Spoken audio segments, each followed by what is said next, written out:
Say Hurricane Ian is currently a Category 2 hurricane, but could strike Florida as a Category 4 storm later this week. And right now it looks like most of the state's Gulf Coast will be impacted.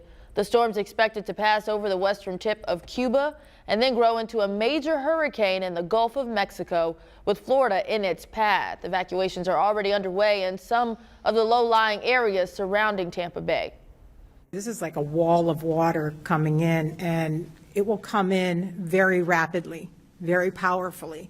This could push houses off of their foundation. You're going to have really significant winds. It's going to knock over trees. It's going to cause interruptions. And so that's just the name of the game. Now, Florida officials have been urging all residents to stock up on essentials.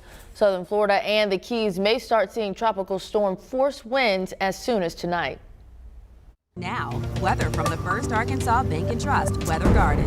You know, we're going to talk about Ian here in just a moment and the impacts, if any, that Ian may have on Arkansas. And it's not what you think. Not the rain or not the wind. Well, a little wind, but certainly not the force of a hurricane or tropical storm that you might expect here in Arkansas.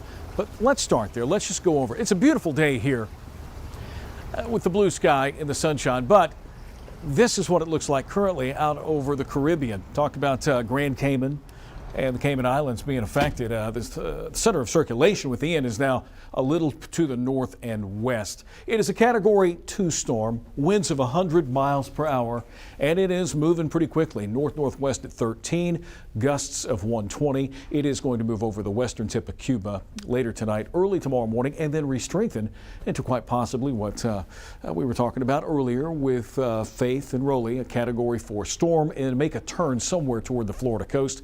There's Tampa. Let's go ahead and put a little track on it. Category 2 right now gets over the western tip of Cuba as a Category 3. That's tomorrow morning. 120 mile per hour winds. Intensifies to 130 mile per hour storm right here. And then right before we get to the Florida coast, Category 4, wouldn't be surprised if it goes up a little. But notice it quickly weakens to a Category 1 as it makes landfall. And that's good news. But the bad news is the storm looks like it's going to move into central Florida, north central Florida, and kind of stall out, producing quite a bit of heavy rain. That's with later forecasts.